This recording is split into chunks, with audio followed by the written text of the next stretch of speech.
Hello, dear students. I am R.K. Rajan, founder of DCI. So, friends, today I am going to discuss very important topic, means management topic for your upcoming NET exams. In NET management 17 code, uh, first topic given management concept process theories and approaches. So आज हम discuss करने जा रहे हैं आप management concept process theories and approach के बारे में। क्लियर। सो सबसे पहले तो हम ये जानेंगे कि मैनेजमेंट क्या है, और इसका मेन रोल क्या है, मैनेजमेंट का मेन रोल क्या है और मैनेजमेंट क्या है। So management is consider as optimising the use of resources for accomplishing organizational goals, या दूसरे शब्दों में हम बोल सकते हैं, in other words we can say that management is a process of getting work done with the main aim of achieving its goal. So management का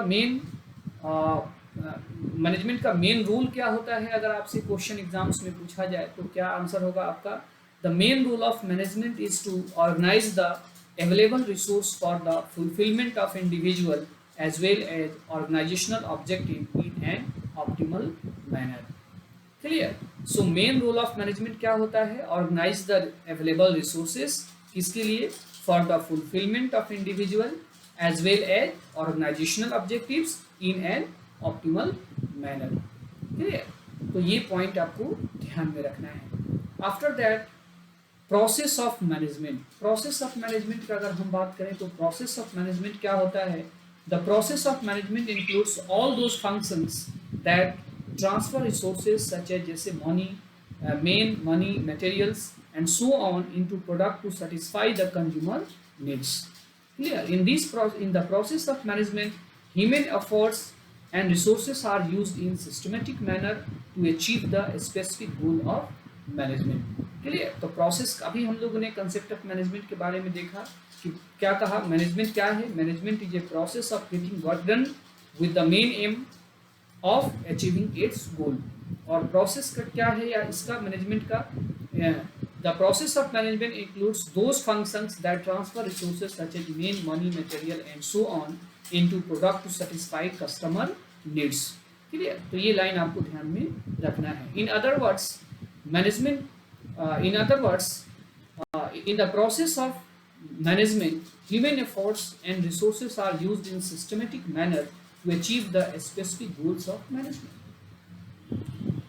Process of management में क्या होता है? Human efforts and resources are used in systematic manner किसके लिए? To achieve the specific goals of management. Clear? उसके बाद friends हम लोग देखेंगे 7 aims of management। क्या क्या मैनेजमेंट का बेसिक एम है? The process of management consists of all functions which transforms resources such as main, money, material into produce or services to satisfy the needs of the customer. Clear? कुछ points आपको ध्यान में रखना है exam के point of view से। So management क्या है? Management is A continuous process. Continuous process management को क्यों कहा गया है? Because the task of the manager does not finish with the last function of management, their job starts again the planning। ठीक है, तो इसलिए हम लोग मैनेजमेंट को क्या बोलते हैं? कंटिन्यूअस प्रोसेस बोलते हैं। Management is A social process. Social process management को क्यों बोलते हैं हम लोग? Because it involves human beings. Clear? Management is A integrating process. Integrating process क्यों बोलते हैं मैनेजमेंट को? Which means all functions of management integrate to achieve the organizational goals. Clear?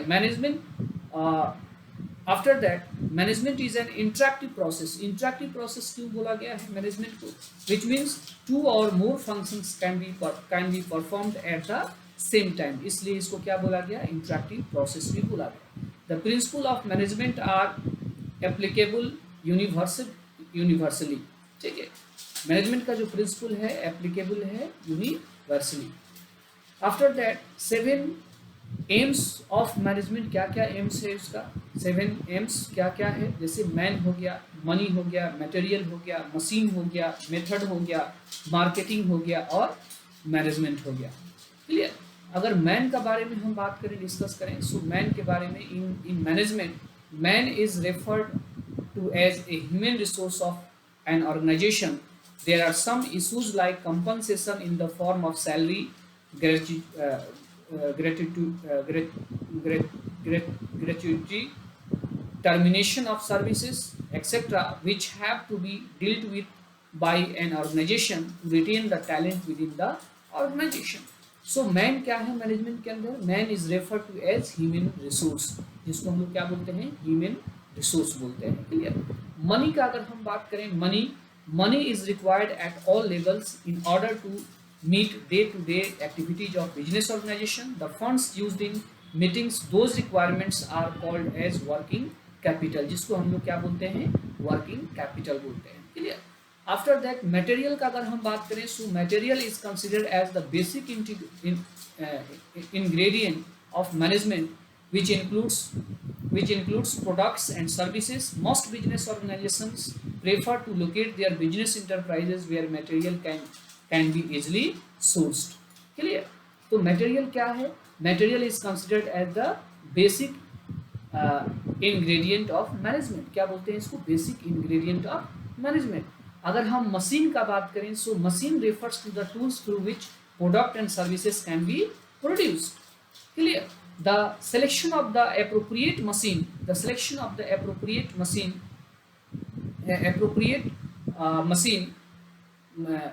selection of the appropriate machine helps to increase the efficiency and revenue of the organization. क्या करता है? help the efficiency and revenue of the organization. तो ये point आपको ध्यान में रखना है।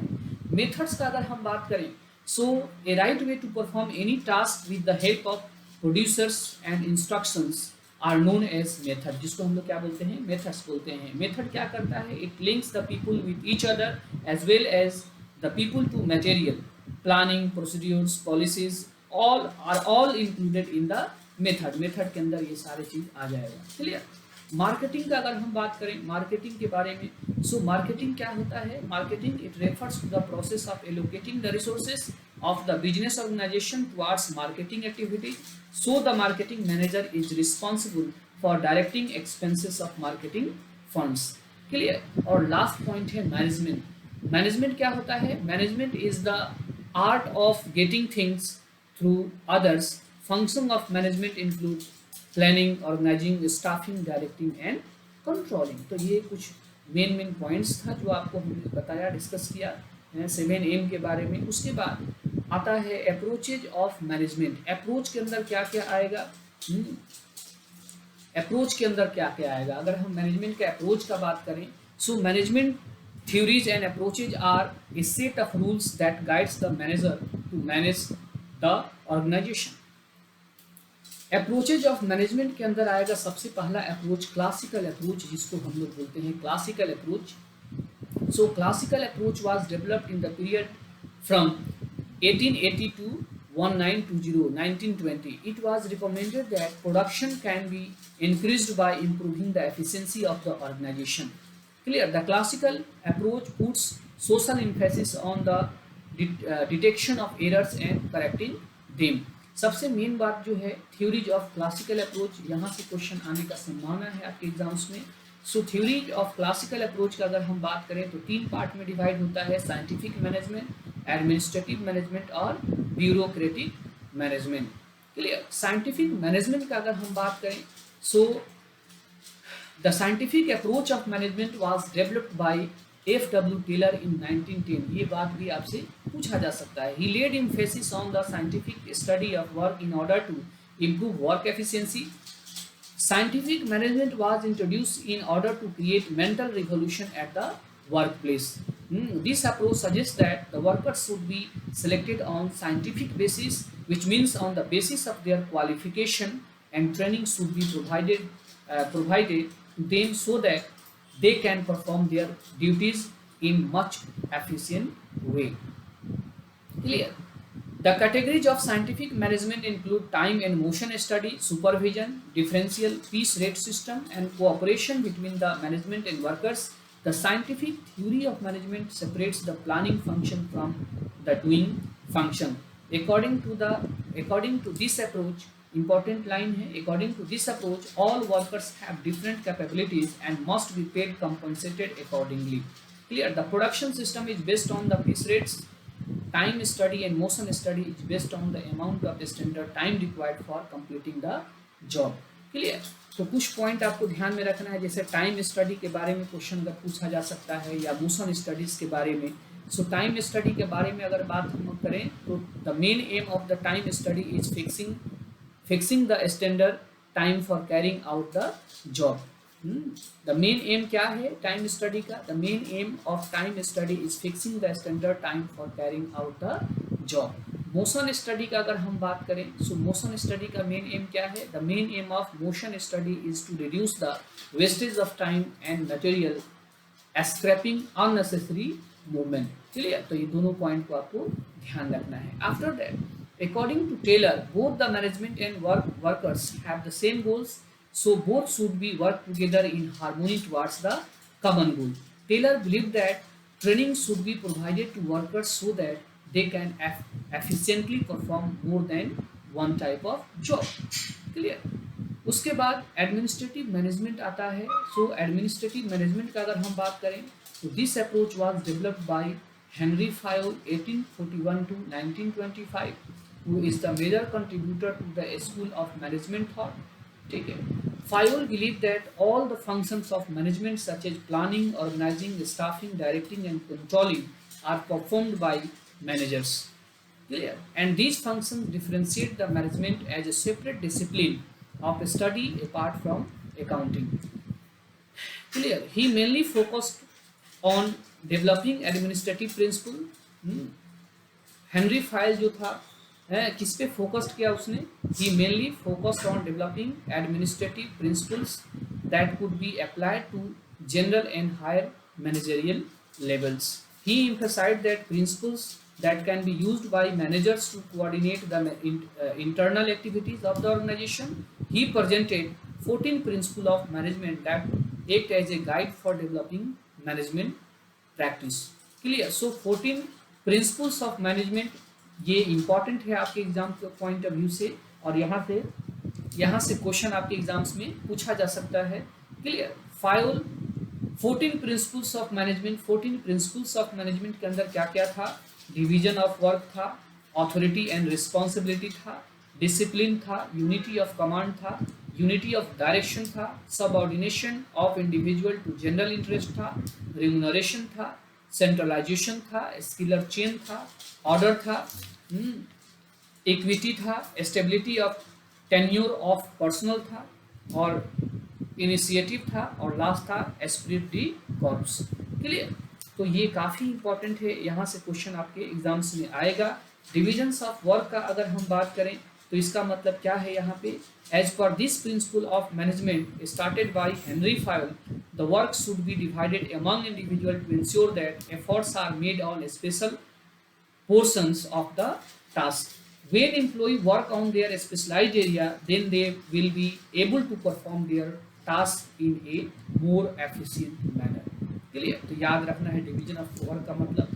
ऑथोरिटी एंड रिस्पॉन्सिबिलिटी का मतलब क्या है यहाँ पे? Authority refers to the rights and power given to the individual to perform the specified task, whereas responsibility refers the accountability which is naturally associated with authority, so there should be parity between these two.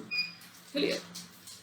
After that, discipline का अगर हम बात करें, so discipline क्या है? It refers to the respect for the rules and regulation of an organization. A successful organization requires the common efforts of individual working in an organization, and penalties should be imposed on those workers who violate the discipline of the organization of an organization. Clear? उसके बाद unity of command के बारे में अगर हम बात करें, so as per this principle, a subordinate worker should receive order from one superior only and accountable to him only. It helps to prevent dual subordination and avoid confusion. Unity of direction का अगर हम बात करें, this principle focuses on concept of one head. क्या बोलते हैं यहाँ पे? One head one plan. It means that all the activities with the same objective should be directed by one head. He/she must use one plan to achieve the common goal of the business organization. Clear? Next point है subordination of individual to general interest. This principle implies that the interest of an individual should not be take priority over the interest of an organization. या बोल सकते हैं simple words में, individual interest should be given less importance as compare to the general interest of an organization. Clear. Remuneration का अगर हम बात करें, so it refers to the price charge for services received by an organization. There are many variables which need to be considered in determining the workers wage pay, such as cost living, qualified personnel, etc. After that, centralization का अगर हम बात करें तो this principle of Henry Fayol lowering the importance of subordinate in an organization, as in centralization the authority is concentrated only in few hands, whereas in decentralization authority is distributed to the workers in all levels of management. So there should be parity between centralization and decentralization. Clear? After that, scalar chain आता है। scalar chain का मतलब क्या है यहाँ पे? So scalar chain is the formal line of authority and communication within the organization, जिसको बोलते हैं the existence of a scalar chain is necessary if the organization is to be successful. Later on, Fayol launched gangplank, आप लोग नाम सुना होगा gangplank का, gangplank which is used to prevent the scalar chain from bogging down, मतलब progressing action। Clear. उसके बाद आता है ऑर्डर। ऑर्डर का मतलब क्या है? A place for everything and everything in the right place depicts the principle of order. The resource of the organization should be orderly placed, such as main, machine, material and so on. Clear. After that equity का अगर हम बात करें, equity का meaning क्या है यहाँ पे? So a manager should treat all employees equally which creates devotion in the employees towards the organisation. It is a combination of justice and kindness, जिसको बोलते हैं। After that, stability of tenure of personnel, किसको बोलेंगे हम लोग? Stability of tenure of personnel का मतलब होता है retaining talented employees should be given high priority. Clear. Employees should have job security, as instability always leads to inefficiency. Clear. Initiative एक point आता है। इनिशिएटिव का मतलब है as per this principle all the workers working at different levels of management should be encouraged to show initiative which gives satisfaction to the employees and brings success to the organization. After that, esprit de corps के बारे में आता है। So esprit de corps shows team spirit. क्या इसका मतलब क्या है? स्पिरिट डी कॉर्प्स का मतलब, spirit D corps shows the team spirit, याद रखना है। So management should create harmony and cooperation among the employees. Clear. तो ये 14 फायोल का प्रिंसिपल था, जो कि बहुत इंपॉर्टेंट है आपके नेट एग्जाम में। यहाँ से क्वेश्चन आएगा, पूछा जा सकता है। और एक छोटा सा टॉपिक है जैसे bureaucratic management.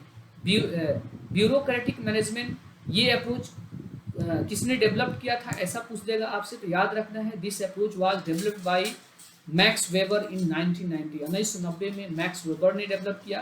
Weber states that the authority of the manager should not be based on charisma, rather it should be as per the position held by the managers in an organisation. Some features of bureaucratic management include, कुछ features है bureaucratic management का, जैसे division of labour हो गया, management by standard rules हो गया, hierarchical organisation structure हो गया, ऑर्गेनाइजेशनल स्ट्रक्चर हो गया, record of all administrative act and rules हो गया, selection of personnel having technical skills हो गया। क्लियर। सो ये कुछ ब्यूरोक्रेटिक मैनेजमेंट है, फीचर्स है उसका, जो आपको ध्यान में रखना है। यहाँ से भी क्वेश्चन आपके एग्जाम्स में पूछा जा सकता है। क्या क्या बताया हमने? डिवीजन ऑफ लेबर के बारे में, मैनेजमेंट बाय स्टैंडर्ड रूल्स के बारे में, हायरार्कियल ऑर्गेनाइजेशनल स्ट्रक्चर के बारे में, record of all administrative act and rules के बारे में, और last point selection of personnel having technical skills. Clear. So आज के अभी हम लोगों ने क्या क्या देखा, किसके बारे में देखा? मैनेजमेंट के बारे में देखा, कंसेप्ट के बारे में जानकारी किया, प्रोसेस के बारे में, थ्योरीज एंड अप्रोच के बारे में, जो कि आपका नेट के सिलेबस में पहला टॉपिक है। ऐसे ही हम सारे टॉपिक को अलग अलग वीडियो के माध्यम से सारे टॉपिक्स को का एक एक क्लिप बनाएंगे, जिसको आप देख करके कुछ आइडिया अपकमिंग एग्जाम्स के लिए क्रिएट कर सकते हैं। क्लियर है? ओके फ्रेंड्स, जय हिंद, जय भारत।